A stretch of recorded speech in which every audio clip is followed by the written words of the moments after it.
What's going on, everyone? My name is Nicholas Merton here from DataDash, and today is November 15th of 2023. Well, folks, I hope you are having a fantastic day wherever you are, because in today's video, I want to spend some time to not only talk about the near-term price moves for Bitcoin, as we've gone down from around 38K down towards a relative low right under $35,000, starting to bounce up a little bit here over the last 24 hours, and along with that as well as seeing a correction in altcoins. But outside of the short-term price move stuff, I want to spend some time to talk about the thing that I practically see no one talking about right now. And I think it's the long-term delusion of where this trend is really going. And whether you're bullish here in the near term or bearish in the near term, I think this video is going to be valuable for you guys. So please, if you can, stick around. If you enjoyed this video, consider dropping a like, and let's go ahead and kick off the rambling. Now, I want to go ahead and spend some time here to talk about this move, because I've noticed that a lot of people have really gotten concerned. Even the bulls who have been really promoting the idea that we're in a new bull market. I saw a lot of headlines, a lot of videos going out there, and people basically changing their tune in the market and expecting a major pullback. And look, at the end of the day, guys, here, while we're bearish, to be honest, Bitcoin only really pulled back from the absolute high to the absolute low by 8%. And right now it's down about 5.5%. So no, I'm not going to be dunking on anyone here saying, oh, we told you it's going to go down.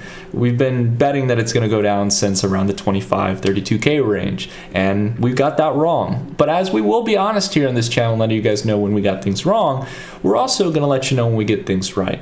And I'm much more focused not on short-term moves here in this market. As you guys know, if you've watched the channel for long enough, I care much more about focusing on the long term, protecting and preserving capital here. And yeah, sure, we got it right the other day that there was some resistance at this range, which has been the same resistance for altcoins going back here since November 2022, February 2023, and April 2023. But even if that's the case here, there's still a chance that this can be breaking through. On the weekly time frame, this doesn't look terrible here. We didn't get the same flat red rejection so far that we saw the last few times. The week is still young. We're only a few days in, so we're gonna have to see how this does here, if bulls will continue to carry forward or go down.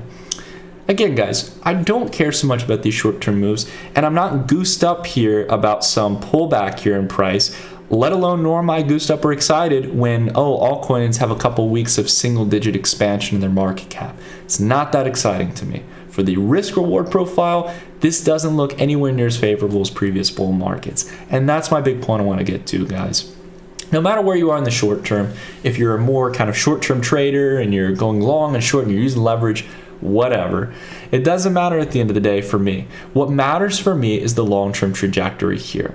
The big thing I want you guys to bring your attention towards is something that may seem boring. It may seem like it doesn't have any relevancy to crypto, and of course in the short term it really doesn't for crypto, but in the long term it does.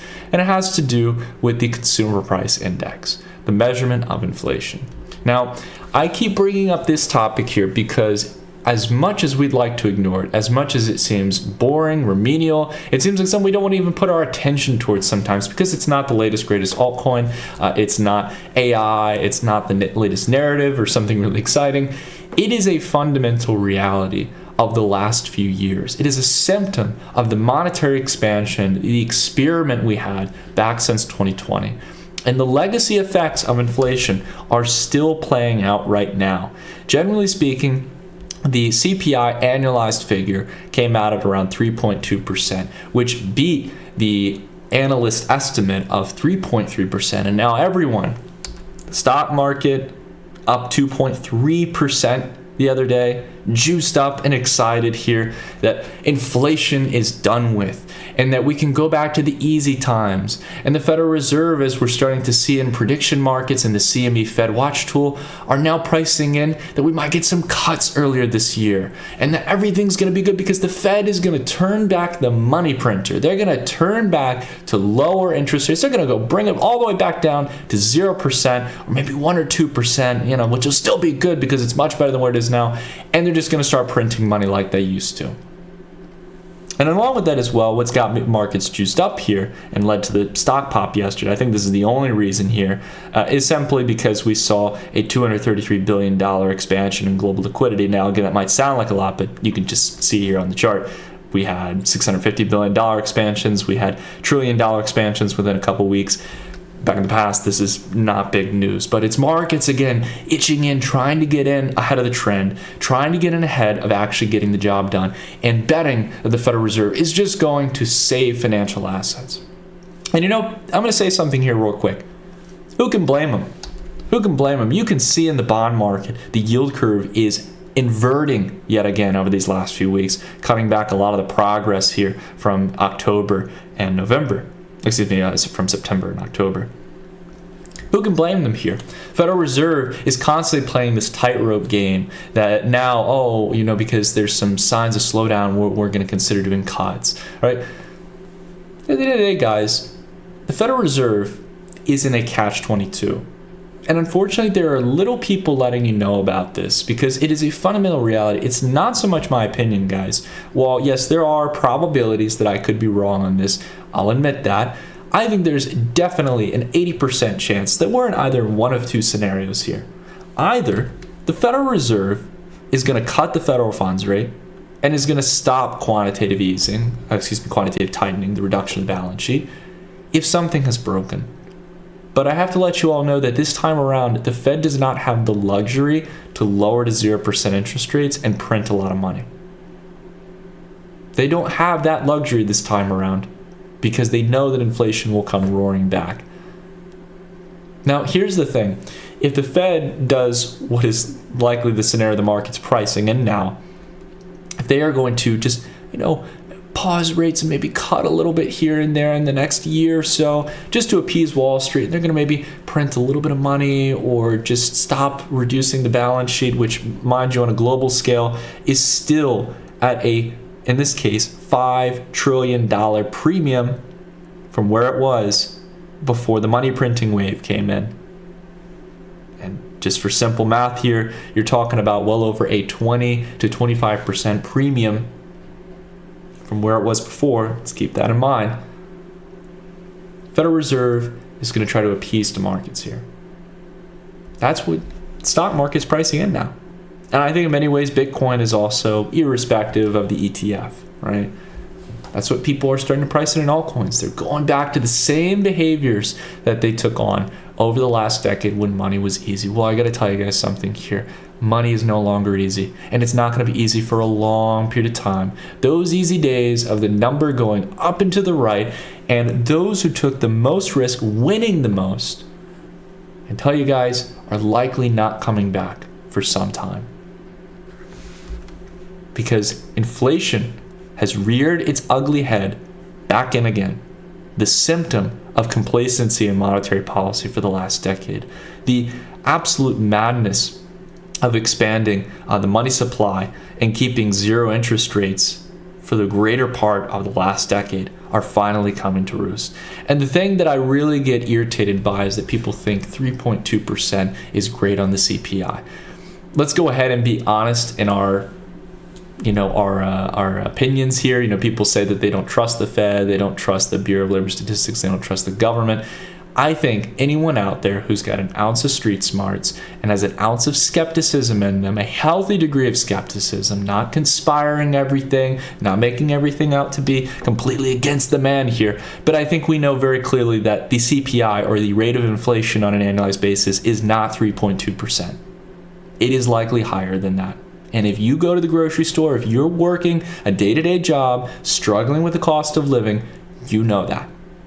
You know that for a fact. It doesn't need to be some government statistic. You can see it in the sticker price of the goods and services you're paying for. And along with that as well, even if it is 3.2%, we need to face the fundamental reality that it is going to take another 6, 12, maybe 18 months to get down where it needs to get down. It needs to be below 2%. It needs to be in rock bottom territory from 1 to 0%, as we've seen in the past. And the reason we need this, the reason we need it is because inflation itself, if you don't deal with it early enough, there is a reason for that magical 2% number, because if we look back through history, unless you really get it below that territory and well below it, inflation will start to reignite. Back then, in the 70s, when we had the expansionary waves of inflation here, which was building up as far back here as the 50s, we had the higher low patterns, higher highs. The issue here is that until Paul Volcker came around and put down the hammer, we kept being complacent. The Federal Reserve just kept continuing to appease the markets, lowering interest rates because they were afraid they might break something and lose their reputation, and they were worried about that. Well, every single time it just led inflation to getting worse and worse, and the psychological effects of inflation got worse. My main point here is this, guys. Well, I understand some people say, but Nick, isn't it supply and demand, and there's low housing inventory and oil prices? Yeah, sure, that's definitely a part of it. But if we can't fix supply, you got to get demand down. And the only way that's going to be done here is tighter financial conditions, getting rid of this excess money. And the last thing that I'm thinking about doing is going long altcoins into that environment. I mean, are we kidding ourselves here? Like, I understand, guys. Yeah, altcoins are up here for the last 4 weeks. Everyone feels real excited. It's as if we've almost forgotten that 4 weeks ago, this was right back where it's been since back in November 2022. Practically nowhere.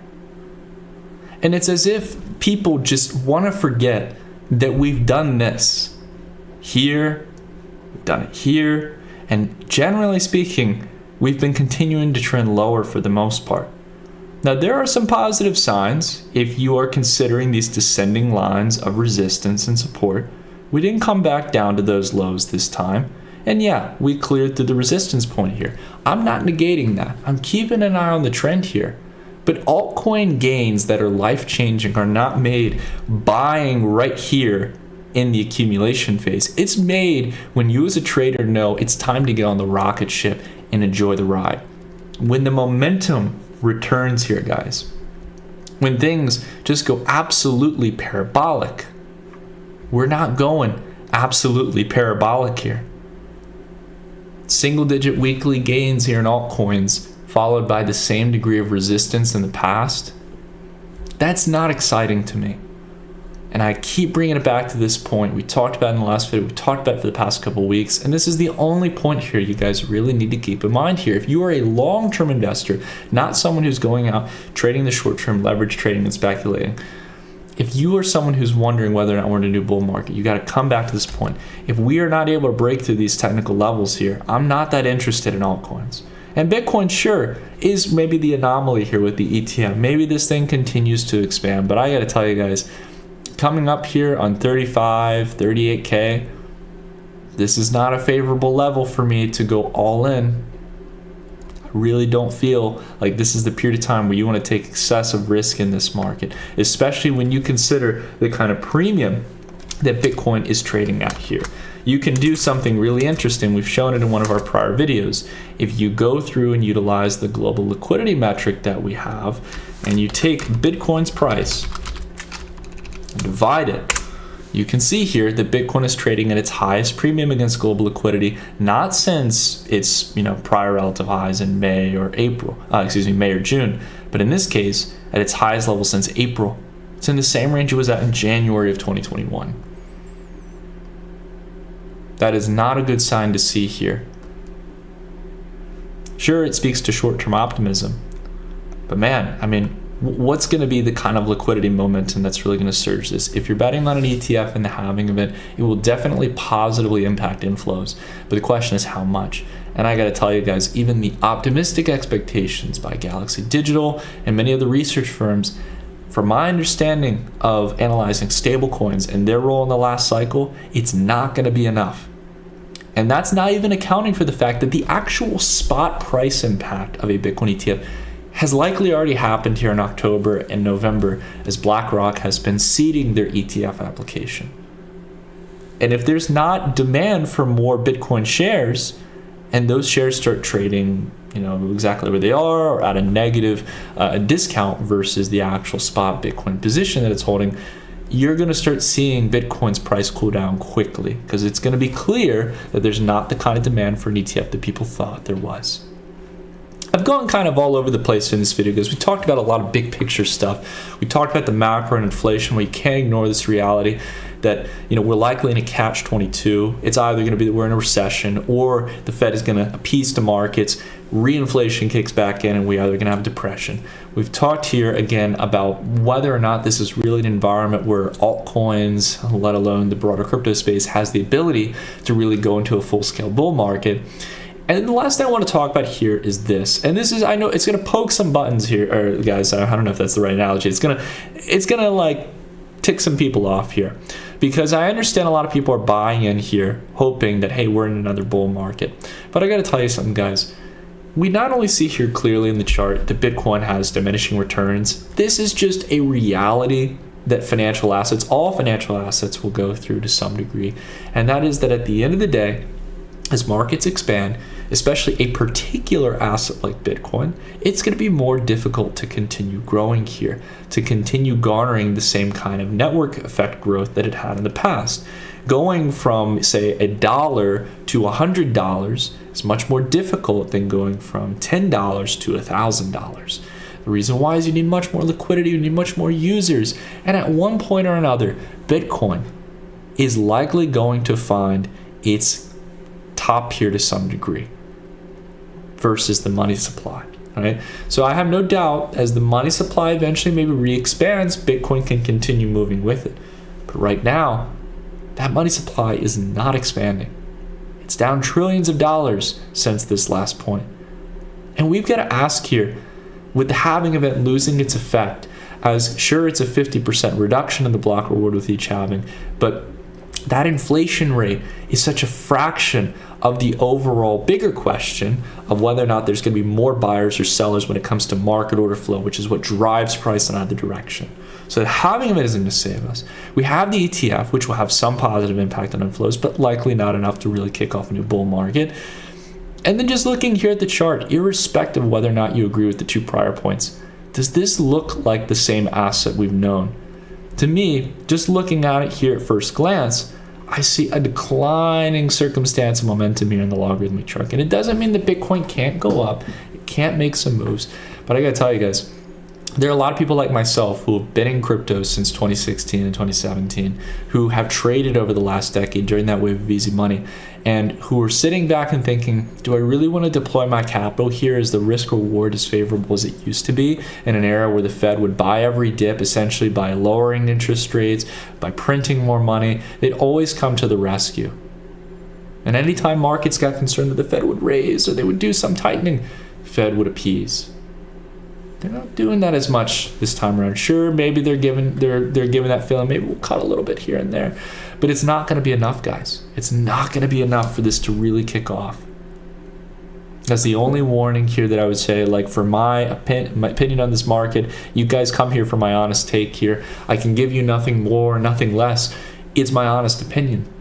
And while there's a lot of people out there who will happily sell you on narratives that they know you want to hear and bring you into their funnels for their various affiliate links to various exchanges and tools to leverage trade and take excessive risk in short-term moves, which will likely leave you getting burnt, we are not here to do that. We have our sponsors, we have our things we promote here on this channel, but when it comes to my opinion on the market, I'm always going to give it to you guys in a candid way. And the cost of living for the vast majority of things, shelter costs, transportation, medical care, I mean, everything pretty much outside of oil this past month and car sales, right? Used cars, new vehicles, everything pretty much went up here outside of gasoline. That's it. We've got to be more careful, guys. You know, I'll go ahead and share with you all what may very well be the biggest lesson I've learned in my 12 years of trading and investing. And I think it rings incredibly true today in this more difficult market to trade. In the last 12 years, I learned that no matter what market I traded, no matter which opportunities were out there at the time, I never got burnt for not making a trade or investment. I never got burnt sitting in cash and waiting for the opportune moment to strike where I felt comfortable to make a trade. Every single time I lost significant amounts of money on trades or investments, which I will tell you right here, if any trader tells you they haven't, they're lying to you. Those times were when I chased every single opportunity. When I saw a chart that I thought, oh, this looks kind of good, and I went into it without risk management, without considering the implications of that investment and its broader position in the macro scene. When I didn't take time to build quality investment strategies and do my due diligence, and I just chased what the next guy was telling me to buy because he looked like he was in the know, I got badly burnt because those people don't have repercussions for you. You're the only person who controls your portfolio and your outlook on where you want to place those funds in your portfolio over the next couple of years, where you want to allocate yourself. And I made a lot of money over the last decade, and I'm not willing to just lose it over a potential short-term move in crypto markets. I know when I have the right qualitative information in order to actually make those moves. I've refined my investment strategy over the past few years. I've gotten pretty good at doing my core principle of preserving and protecting my capital first and foremost, because I can't afford to do that anymore. And I would say, even for those who are maybe trading with smaller position sizes in a recessionary environment where you may not have so much disposable income, like, again, I come back to that question, if you can't afford to lose what you want to put into altcoins, I would rethink that investment strategy big time. Do you have an emergency fund? Do you have your debts paid down? Are you in a comfortable position where you have a couple of months to a year of income that you can continue to pay down on your mortgage in case you get laid off? Or if you're an entrepreneur, if your business goes under. I mean, these are not me making threats. This is me saying, like, just be prepared as a friend, right? There's so many people out there who just see you as a number. I hope to see you guys as a friend here, as part of our community, who can grow alongside myself and many others in the long run. There will be so many opportunities here, you guys won't even believe it, but they very well may not be in crypto and they may not come today. And you gotta be willing to accept that here, whether you're bullish or bearish here in the market in the near term. So, rambled out a good amount here, guys. I hope you guys have a fantastic day wherever you are. If you did like this video, consider dropping a like. It's a great way to support the channel. And I just wanted to again say, although I don't want to push it so much, we had a lot of people leaving some really nice comments on our last video about the Dash report, our newsletter here on the channel. This is where, again, if you guys like this kind of content, if you're finding yourself here at the end of this video, it's probably a good chance you'd like the Dash report. So if you guys are interested, you can check it at the link down below in the description. It's our paid newsletter here on the YouTube channel. You can sign up for monthly, see if you like it. If you like it, you can sign up for the annualized and get a 20% discount. But even if you don't, if you can just drop a like on the video and share it with a family or friend member, it means a lot here and helps the channel grow. But that's it for today's video. Thank you guys so much, and I hope you have a wonderful rest of your day. I'll see you all in the next video on Friday at 6 a.m. Eastern Standard Time. Take care, everyone.